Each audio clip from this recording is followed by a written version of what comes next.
Добро вечер, дневник на ТВ+. Се враќаме веднаш по кратките најави. Ке се обезбедат нови паркинг места. Речиси 2 милиарди изнесува буџетот. Нема пари за мостот во Довезенце.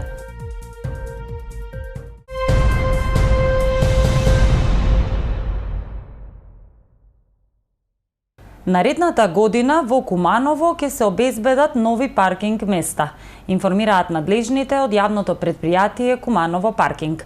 Станува збор за дополнителни 600 паркинг места, со што вкупната бројка ќе изнесува 1100. Дополнителни 600 паркинг места во градот наредната година, најавуваат надлежните од јавното претпријатие Куманово паркинг. Во завршна фаза се проектите за паркинг просторот кај спортската сала во близина на кружниот тек, а во наредниот период ќе биде пуштен во употреба и кај градскиот стадион. Што се однесува до паркингот кај новоизградениот кружен тек на влезот од градот, тој е дел од проектот за изградба на кружен тек за кој општината одвои 19,7 милиони денари. Во овој дел од градот сместени се повеќе државни институции, меѓу кои поранешниот дом на АРМ кој го користи МВР за издавање на лични документи, територијалната противпожарна единица Куманово, подрачни единици на повеќе институции. Паркингот опфаќа 650 метри квадратни. Моментално сме во припремна фаза и скоро су завршени проекти за паркинг просторот кој се наоѓа пред спортска сала, кај кружниот ток пожарна веќе е спреман паркингот, меѓутоа моментално се спрема и документација околу тоа и најверојатно мислам дека според тоа што имаме договорено на агенда, најверојатно во јануари ќе бидат готови заради тоа што паркинг е освен проектот што ќе се направи, значи процедура е ревизија на тој проект, од тоа дава согласност што општина Куманово се бара согласност од општина, од страна на СВР Куманово, па потоа се оди директно на Совет на општина Куманово и ние тогаш можеме да почнеме со стопанисување на тие паркинг простори. Исто така во преговори сме со Кооперативна банка за паркинг просторот кој се наоѓа во Житомел и тука најверојатно последно година ќе биде паркинг за град Куманово, нарочито тука за администрација на општина Куманово и на полиција и на вработените во суд, тука ќе може да го користат и најверојатно со тоа наредниот период следува исто пуштање на паркинг просторот кој се наоѓа пред градски стадион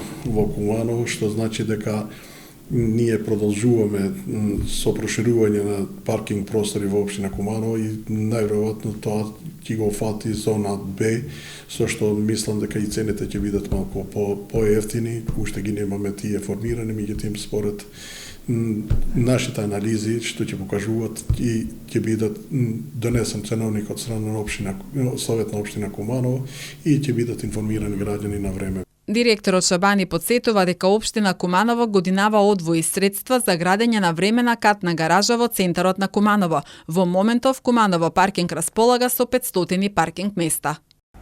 Милиарда 851 денар изнесува вкупниот буџет на општина Куманово и на приходната и на расходната страна. Советниците го изгласа на маратонската седница, најдолга во историјата на Советот на општината, која почна во 10 часот, а заврши во 2 часот и 30 минути по полноќ. На последната најдолга седница во историјата на Советот на општина Куманово, која почна во 10, а заврши во 2 часот и 30 минути по полноќ, советниците го изгласаа буџетот на општината кој изнесува милиарда 851 денар. 28 милиони денари е развојната програма, а вкупните капитални инвестиции се 200 милиони денари, вклучувајќи ги и развојните програми и програмите на јавните претпријатија. Во буџетот за 2020 година Куманово предвидува средства за реконструкција на улици, изградба на водоводна, фекална, атмосферска мрежа, експроприација, пошумување, озеленување. Вметнати се и донации со кои се предвидува реконструкција на поранешен хотел Солун, за реконструкција на спомен Костурница, изградба на водоводна мрежа за санација на училиште. Предвидени се средства за социјална сфера, еднократна парична помош за социјално ранливи категории граѓани, самохрани родители и инвалидизирани лица. Општинската каса ќе се полни најмногу од даноци на имот, од комунални такси, легализација, продажба на државно земјиште, од ДДВ и други даноци кои полнат буџет. Градоначалникот на општина Куманово Максим Димитриевски вели дека буџетот е развоен и опфаќа реконструкции на улици, изградба на водоводна и фекална канализација во урбана и рурална средина, како и во приградските населби. Годинава соопшти ќе се одвојат и средства за набавка на висококвалитетни садници и средства за преземање мерки за намалување на аерозагадувањето, како и повеќе средства за гасификација.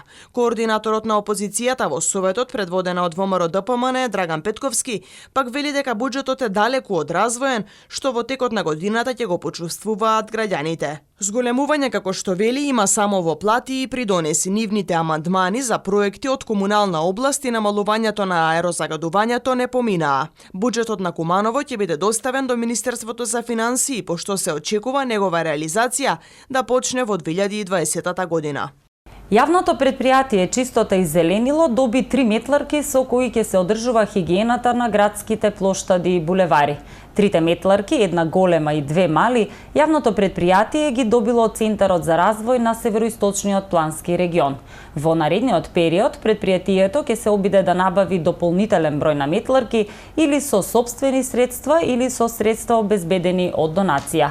Од Центарот за развој на Североисточниот плански регион информираат дека вредноста на договорот за набавката на метларките е околу 9 милиарди денари. Средствата се обезбедени од апликацијата за проектот за развој на плански региони, подобрување на условите за рурален развој, на туризмот и мобилност во СИПАР фаза 4, кој ги реализира Бирото за регионален развој од Министерството за локална самоуправа.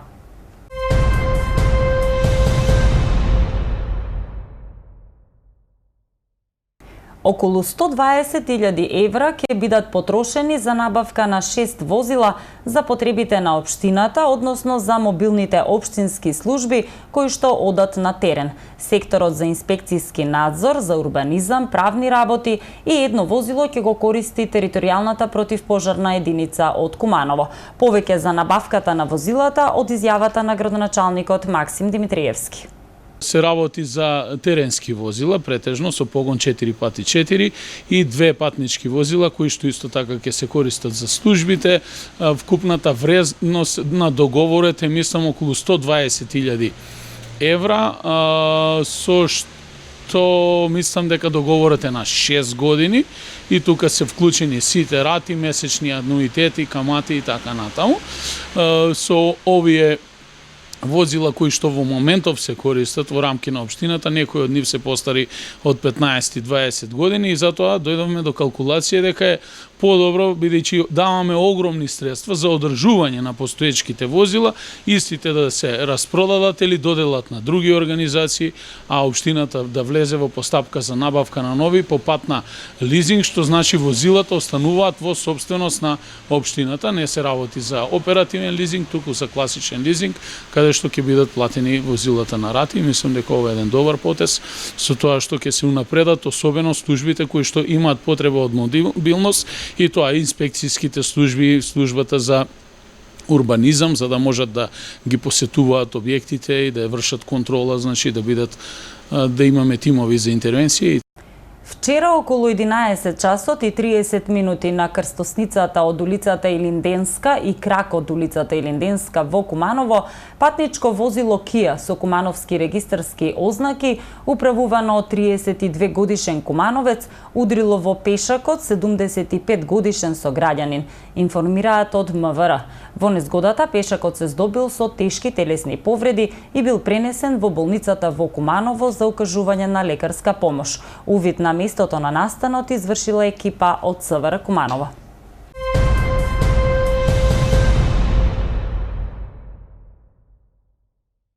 Општината нема финансиска можност да изгради мост во село Довезенце. Тоа може да се направи само со поддршка на државата или со некој проект, истакна на седницата на Советот градоначалникот Максим Димитриевски, одговарајќи на советничко прашање на Зоран Петрушевски. Повеќе на оваа тема во прилогот што следува. Изготвен е проект, но тој стои само како документ на хартија, бидејќи општината во моментов нема финансиски потенцијал да го санира мостот во село Довезенце. Ова го истакна на последната седница на Советот градоначалникот на општина Куманово Максим Димитриевски, одговарајќи на советничко прашање на советникот од опозицијата Зоран Петрушевски. Имено Петрушевски праша дали се планира нешто за решавање на овој проблем, со оглед на фактот дека во зимскиот период е одсечен патот до ова село. Неколку пати спомнуваме овдека е сликата на мостот, господине градоначалник, во зимски услови. Како изгледа мостот во летни услови може да се види. Значи може да се поминува летоска, но во зимски услови тоа е невозможно. Прашањето е, знам дека е направен проект, добро. Знам дека општината има финансиски проблеми. Добро. Дали направивте, дали планирате да направите некакви комуникации со нашата држава, со некои меѓународни фактори, некако да се овој проблем реши. Затоа што од другата страна на реката нема никаков начин да се комуницира со соседни села каде што има мостови, но не може да се стигне до нив. Димитриевски одговори дека од буџетот за 2018 година биле одвоени средства за изработка на проектна документација за мостот и тоа е завршено. Проектирањето е платено, кое што чини и како доста пари. Само за подсетување, во општина Куманово последниот мост, кој што е изграден на, да кажам, посериозна река, не на притока, туку на река, а такви имаме две во Куманово, едната е Крива и другата е, значи, Пчиња. Тоа се две реки сериозни, другиве се притоки, како Липковка, Којнорка, Кумановка. И изграден некаде 80-тите години. И да се изгради еден мост е навистина една капитална инвестиција која што чини повеќе од, можеби во овој случај и 25 до 30 милиони денари. Тие средства општината ги нема.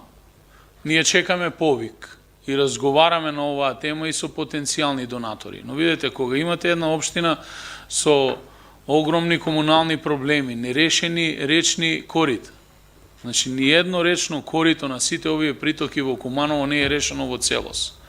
Постои опасност за континуирани поплави во градот. Да не зборувам за овие поголеми реки кои што знаат да имаат огромни бујици и да огромни излевања. Не можете туку така едноставно да обезбедите средства. Еве конкретниот пример кога сме кај мостовиве, мостот во река Пчиња, кој што е главниот мост за конекција на еден поголем регион и едно огромно село. И исто така со нарушена статика за кој што нарачавме изработка на проектна документација и прашање е дали ќе успееме. Ние финансиски како општина немаме шанса и немаме можност и без разлика што постои желба да го решиме тој проект. Димитриевски нагласи дека овој проблем може да се реши со поддршка од државата или некој проект за регионален развој. Петрушевски дополни дека, за пример, во село Јачинце на истата река приватно лице донирало материјал и заедно со мештаните бил изграден мост. Цариниците на граничниот премин Табановце во текот на изминатата седмица имаат запленето поголема количина алат, дезодоранси, прашок за перење. Како што информираат од Царинската управа, при контрола на бугарски камион управуван од македонски државјанин, пријавен за увозно царинење на камионска приколка, во Царинската испостава Табановце автопат, во кабината на влекачот и во просторот за палети на приколката биле пронајдени 256 парчиња алат и делови за алат, 47 парчиња автоделови, 90 килограми прашок за перење, 70 дезодоранси, 36 литри сок и 8 освежувачи за воздух.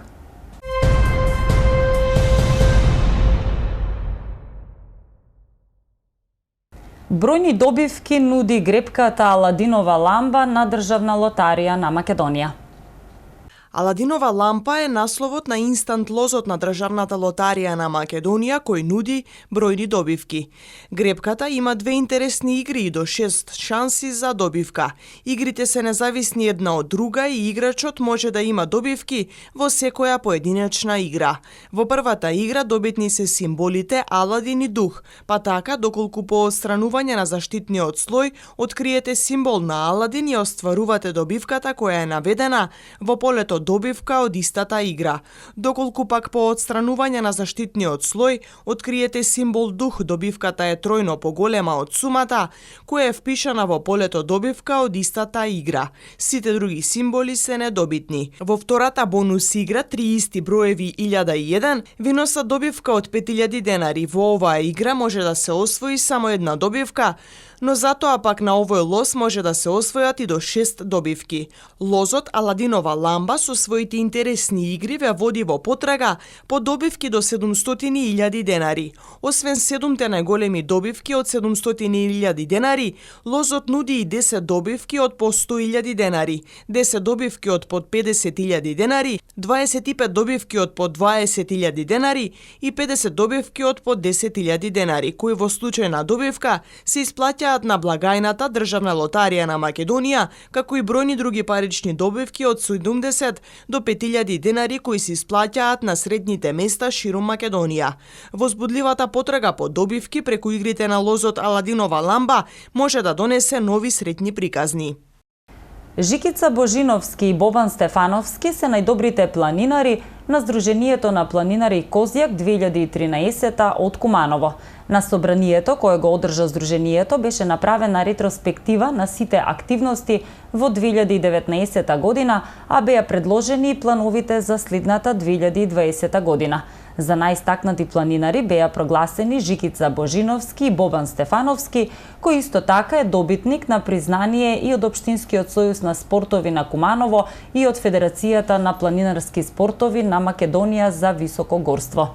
Клубот учествува на бројни локални, државни и меѓународни искачувања, а и самиот е организатор на бројни акции, како традиционална клубска акција на Козјак, пошумување во чест на патронатот на градот, 8-мартовска акција. Планинарскиот клуб постои од 2013 година и има 95 члена.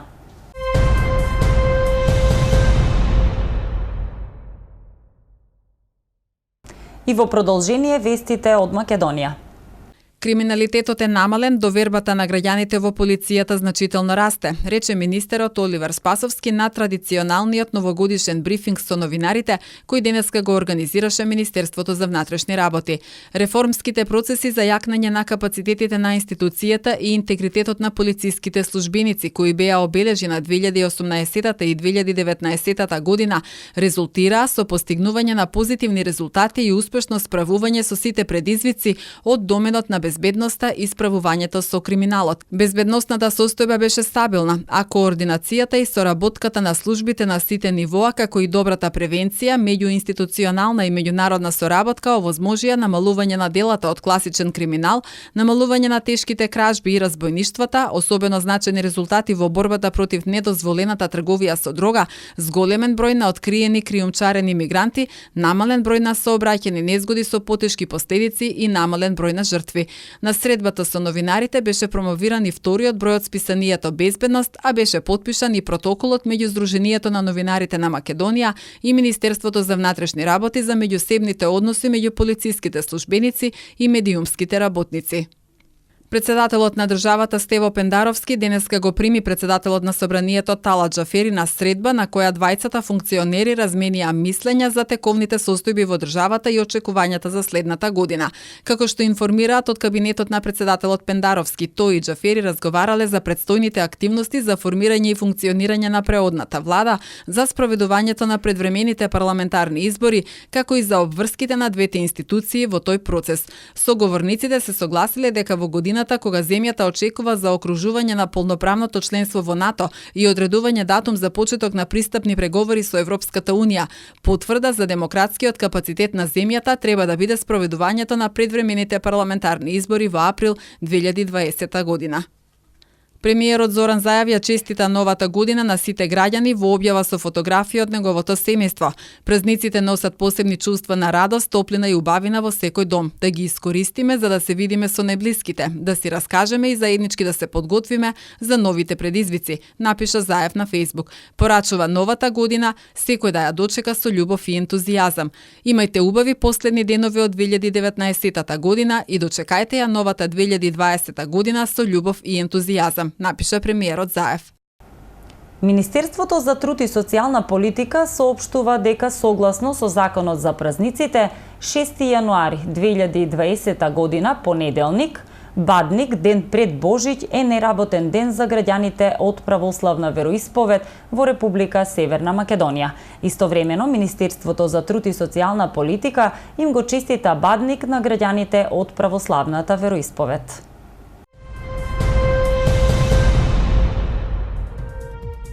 Времето денеска во Куманово беше променливо облачно. Максималната температура се искачи до 3 степени, а минималната изнесуваше -2 степени Целзиусови. За утре метеоролозите најавуваат променливо облачно време. Дневната температура ќе достигне 4 степени, а утринската ќе биде до -4 степени.